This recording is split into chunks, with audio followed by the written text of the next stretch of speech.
I'm Crystal Hornback, and this is my grandfather, Joe Ginger.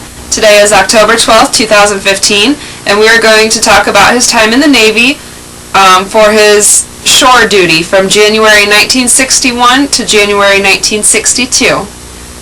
Where did you live? Well, I lived on the base on this time period in a building called J50, which was a high-rise for sleeping, where it had different wings on it, and that's where people, slept, a lot of the troops. What was your job at the Norfolk base? Well, after I got out of boot camp and went to Norfolk, is that I was assigned to Special Services.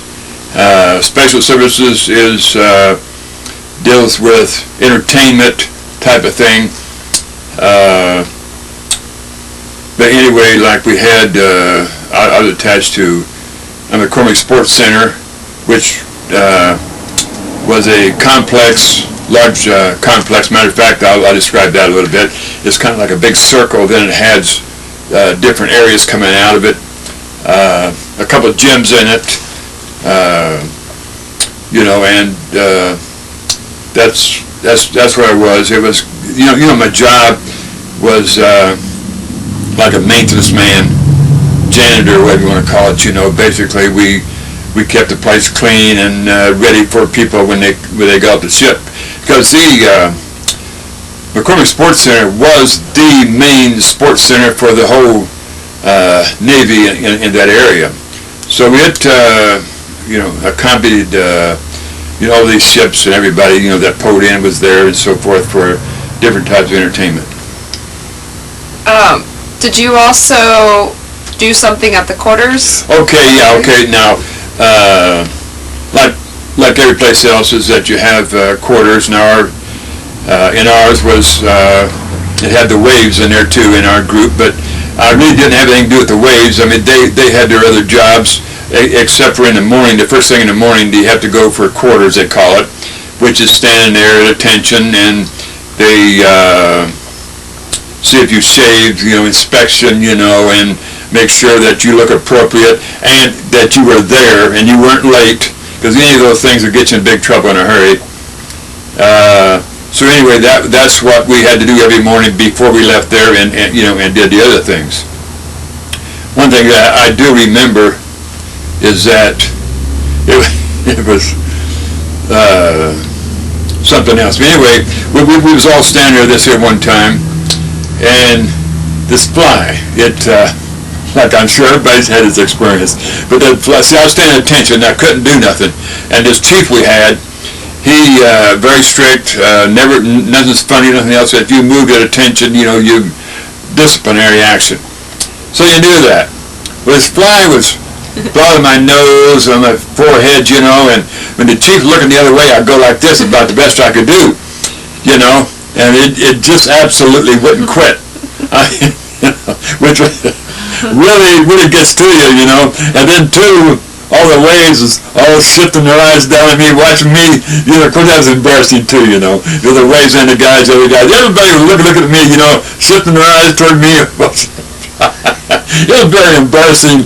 Plus, I thought, man, I'm going to kill you, whatever it takes, I'm going to kill you as soon as we get done, But it just hung on me that time, and I would say that's one thing that I remember that was really embarrassing, because of course once he said dismissed, those girls, everybody else just cracked up, dying, laughing, at me, which was all right. I mean, So you were able to tolerate it. It was, it was on me, but I could take a joke too, But that fly, man, that was something else.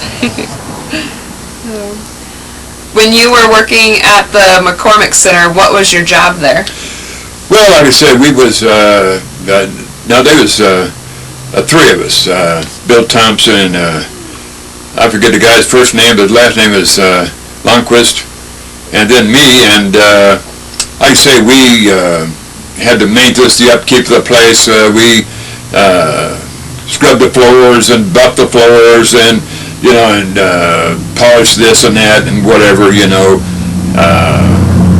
you have to check the gym floors? Yeah, actually, what had happened was, now we had 2 gym floors, and with these Navy shoes, is that if you get on a gym floor and start to play, well, you're going to leave these big black marks on it, and they are very difficult to get up. And so there was a lot of grief on this here, and as a matter of fact, the chief over us is that he had talked to the captain of the base, which wasn't really a friendly guy, but anyway, that's something else. But anyway, is that we had authorization to him and to me, is that if I caught anybody, see, now first of all, I want to tell you this, at night we was a massive arms, now which is actually over the SP, but that was kind of a funny thing. We wore this great big badge, and everything else, and but anyway, Master Arms, he goes around, inspects everything, makes sure everything going good, just like the SPs. Or any problem, the SPs get involved. But as far as the gym floor now, is that if we didn't write up the person that we caught, well, then we got wrote up, and so that was the deal. So I had to check the gyms.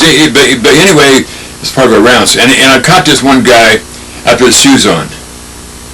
And I'm not a bad guy. I've never wrote anybody up or nothing else. But anyway, I said, hey, you come here. And I said, you got your shoes on playing basketball. He said, do you know who I am?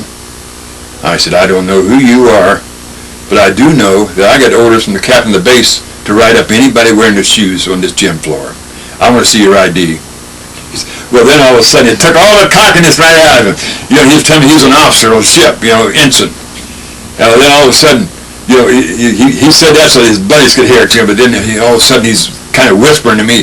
He said, hey, really, I'm sorry about this, and really, if I get rowed up, our ship, I'll be restricted to the ship until we take another cruise, and so I'll be restricted for a long, long time. And he pleading and begging, so the other guys couldn't hear it, Well, anyway, I soft-hearted, which meant that I had to go out there and clean all that mess up, which was a really, long process. But anyway, I told him, I said, all right.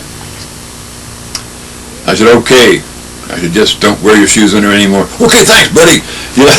So anyway, I had to make a long story short. I had to go out there until the people all left and scrub that before I left that night, which made me stay, at least an hour or longer to clean that mess up, because if they come in the next day and found that there, well, then they'd be after me. Hey, who's the guy who did it? Did you write him up? That kind of stuff. So anyway, I cleaned it all up. So that's one thing about the deal there. So I know you started to talk about you were the Master of Arms. What did that entail, and what other duties did you have? Okay, as a Master of Arms, you're so like we had an office there, which now on this sports center, first of all, they had 2 gyms, and it had a bowling alley, and it had a gidonk, the Navy called it, but it's like a restaurant, ping pong tables, like I say, there's an office there, and we made our rounds at least once an hour and checked everything out. The pool room, and of course now the bowling alley itself was, somebody else was kind of watching that, so I didn't have to fool with that. But the gyms and all this other kind of stuff, I had to do it. I had to make the rounds.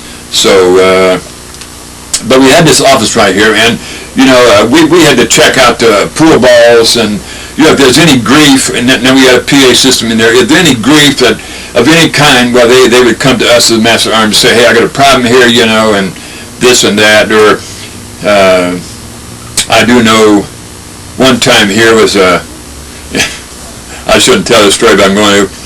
It was extremely embarrassing to me, but this guy comes up there, and I'm not making fun of anybody, but this guy comes up there, and he was saying something there that he wanted me to announce in the PA system. I forget exactly what it was, for somebody else or something. But that he really wasn't speaking very clear, I'll put it that way. And he was doing this, and I'm listening very intensely, and he had all the words all messed up, And I was listening to stuff here like very intense, And And I walked over, picked up the PA system, and I couldn't talk English, you know. Blah, blah, blah, blah, blah, blah. You know, I hung it up real quick. And I ran out of the office because I knew what was going to happen. I mean, I ran out of the office right past him and ran fast as I could. Well, I peeked around the corner, that circle there. About 6 of my buddies all ran up there from the heads on the Gidong. They all ran up there to go make fun of me and stuff. Well, I knew they'd be coming, see. I mean, I just mumbled up some stuff. I couldn't even talk plain English. But anyway, so I went on, you know, for a while until they all got out of there, and then I went back to the office. But then they finally caught up with me, you know. But it's not quite as bad as they catch you later. It's right then. Did you have any other incidents you could think of? Well, I'll tell you what. Oh yeah. Me and Bill was outside one time. We was watering some of the stuff. Now, we didn't really do the flowers, but we did water them. And there was a couple of officers walked by, the ensigns, and and Bill said, "Good morning, sir." And I said, "Good morning, slur." And this first officer, he was laughing. And the second one, I see in the corner of my eye, he was there, he was trying to figure out what to say, you know, how to chew me out, you know, like, what is this, you know, or whatever, he was trying to, well, the first was laughing, he just started dragging him on, before he ever could hang out, and he was still trying to think of something to say to me. Of course, I was acting like I was still watering, you know, but he dragged him on. And Bill said to me, "Why'd you do that? Why'd you say that?" I said, "It was a mistake." I said, "It was a mistake." He said, "No, it wasn't a mistake. You did that on purpose." And he always figured I did that on purpose. Why? He didn't have a clue. But actually what it was, it just came out wrong. But I mean, I could have gotten a lot of trouble on it. Was the Chief Master of Arms in the drinking building, or what was that? Yeah, right. Now, I cannot remember exactly what they call that, but on special services, they have what, for lack of a better word, I forget what the actual word was, a tavern. You know, they had this here building over there, so when they have the ship parties, you know, I mean, you know, a lot of ships will have their parties, you know, and then that on the base, and that's where they'd have it, you know, and they have all this drinking and everything, and the Chief Master at Arms, he was always over there because that's where more of the trouble was. So really, see now, I stood the duty for Master at Arms every a third night. You know, Bill stood one night and Lundquist did the other night. But when I was in the sports center, that actually I was acting Chief Master of Arms, you see. So that kind of irked some people there. I just assumed at that time, you know, which.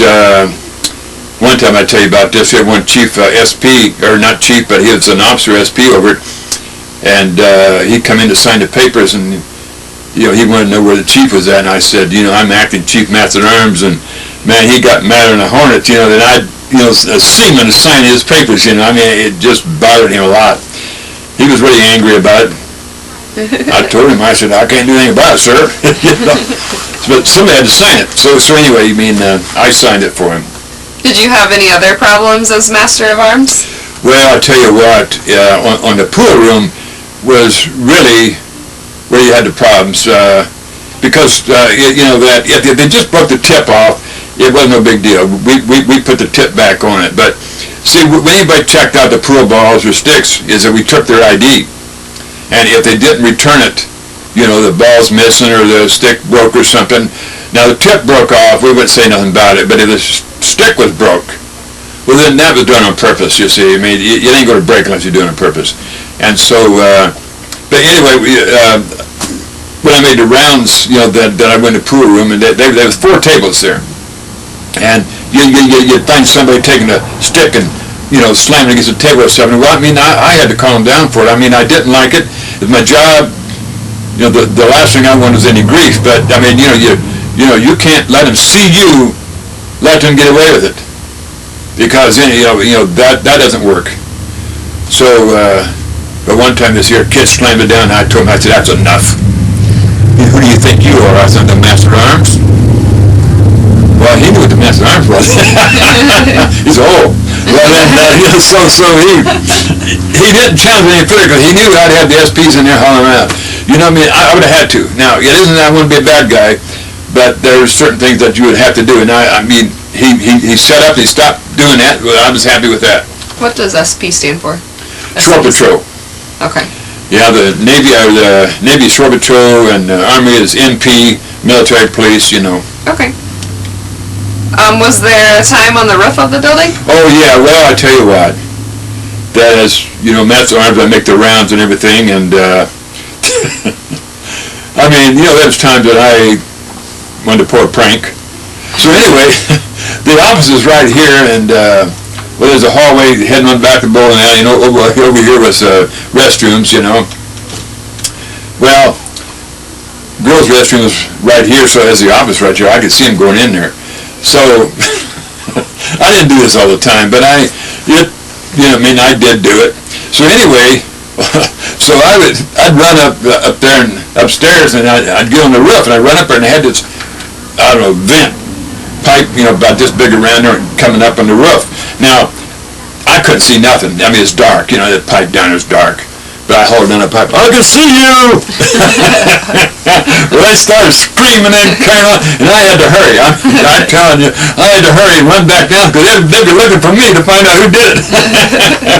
So anyway, I ran on down the steps, and, you know, and then I walked after I got where anybody could see me, walked up there, and they all got me, said, somebody's on the roof up there. You know, I said, let's get the SP, and let's get up there and find them. You know, of course, you know, so we all over the SPs there, you know, SP, report to the office. You know, so we all goes up there, and we all get on the roof, walking around. Of course, I mean, you can see when you're right to the window, there ain't nobody out there, you know what I mean? But we get out there and monkey around, you know. I had to keep an eye on this, you know.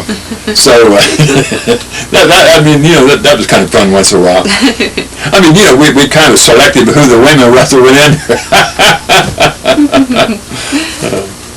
Did the SPs leave early? And yeah, one of the problems is the Master Arms is that you had to make sure the building was secure before I left. And what always worried me is that the SPs would go around checking the doors, maybe, or maybe not. Then I had to run around and check the doors, and the SPs would leave, you know, before. I mean, they was in a hurry to get out of there.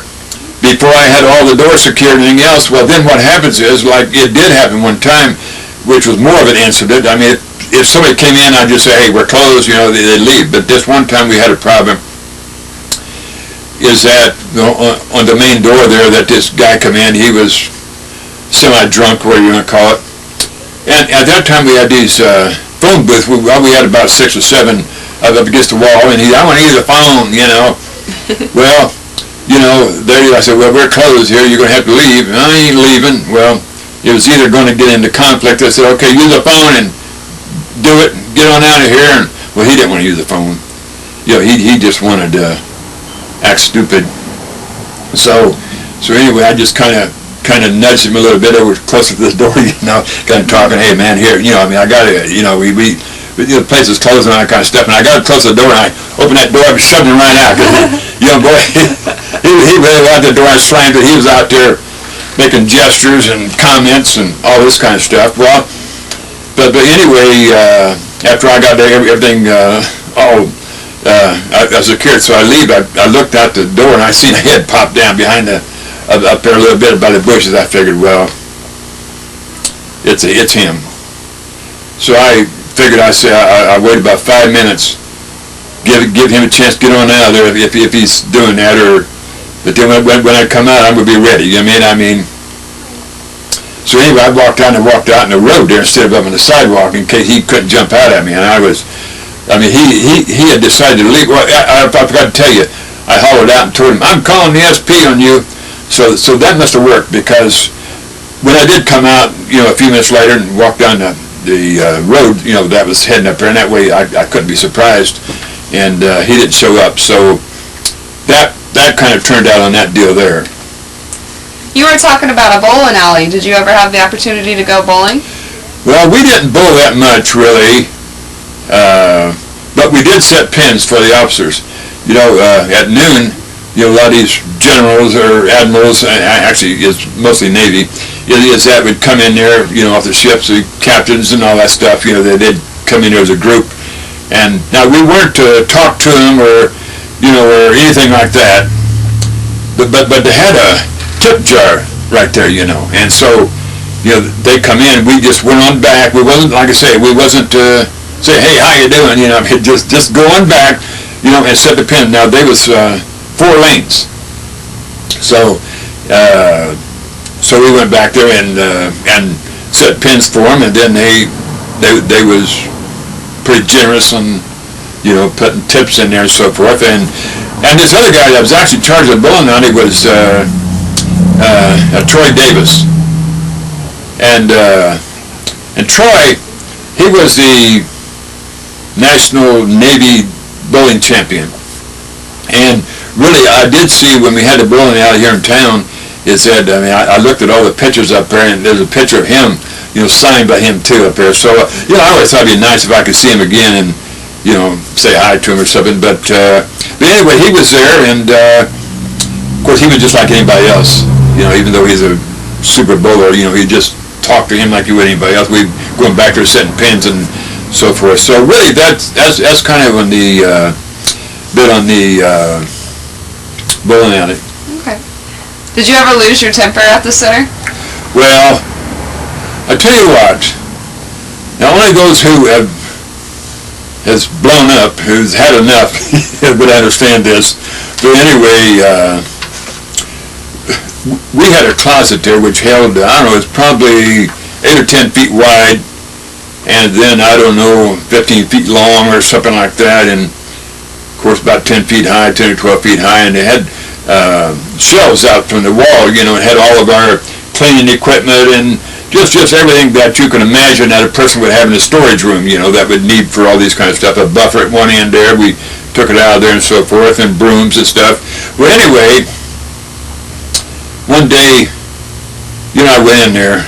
I forget now what I was already stressed out on that. I forget, but I went in there and I stepped on this broom,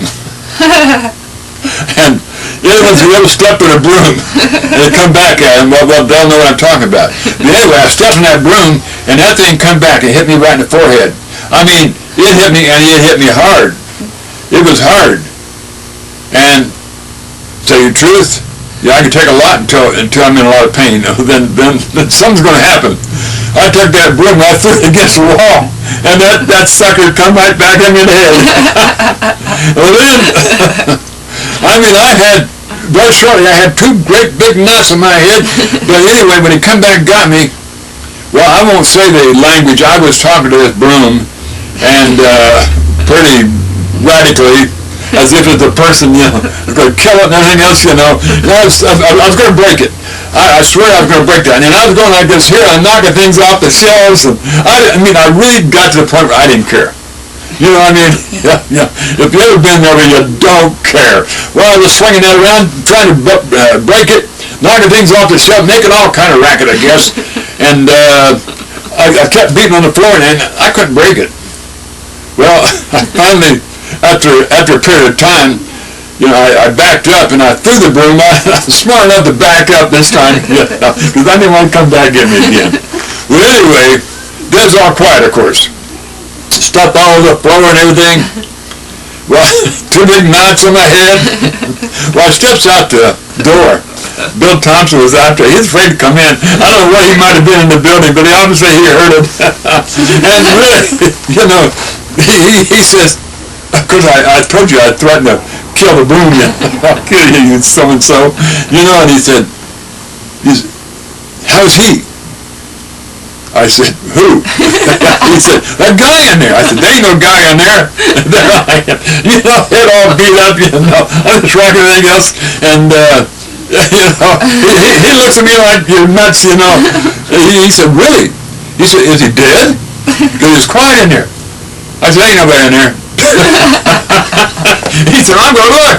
So he opened the door and looks, and there wasn't nobody in there. He looks at me, like, you just do this long look like, did you go nuts or something, And so I looked back at him, He said, I'll turn it up. I said, okay. So I figured, enough is enough. So, I mean, I guess he was afraid to, that guy? Yeah, right. That I already flipped out or something, but he didn't know what else to say, but I let him clean it up. I went on, and I tell you what, I mean, I had two big knots up here, and it kind of takes a while to settle down after an episode like that. So, did you get married when you were working at the McCormick Center? Yeah, we did. But like they told me there that day was going to be nice to me and let me have the weekend off. You know what I mean? I mean, that was my gift. It was actually one day, that I would have had to work. I didn't have to work, so that day gave me the weekend off, and was appreciative. I mean, anytime you get a day off, that's really great. All right, well, thank you for covering the McCormick Sports Center, and I think that's all we've got for today. Well, I'll tell you what, Dave, was one other thing that I just now thought of, too, is that, now, I play table tennis now, but then back then I played very poorly, but there was a kid there from France in there, which really, the Americans and the French really didn't get along very well. And but anyway, he come in there and he couldn't speak no English and I couldn't speak no French. And he was, with all sign language, so, okay, and so we'd plan it, 1 year, 2 years, whatever, this kind of stuff. And we would still be talking, I'd be talking English, he wouldn't understand me, he'd be talking French, I wouldn't understand him, but still, though, we'd laugh, and, we'd play, and, he'd give the score back and forth, so I thought that was kind of neat, But like I say there, I did get married when I was at the Sports Center, and then we, had our honeymoon for that weekend. And there is one other thing too I forgot, is that anytime I wanted to go to the,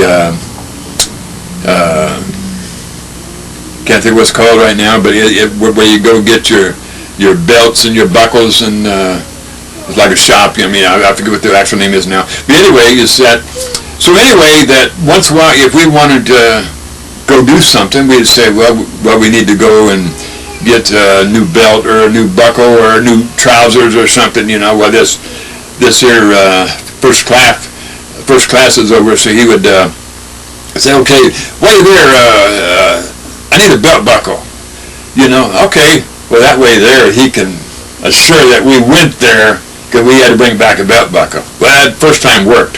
But then after you buy a couple, 3 extra belt buckles and 3 other, belts and stuff like that, well, then the next time, he says that, okay, I'll get you one. He already got it, so you can go, you can go do something else that he'd let you off. But anyway, like I say, that's kind of the experience on the shore duty at McCormick Sports Center.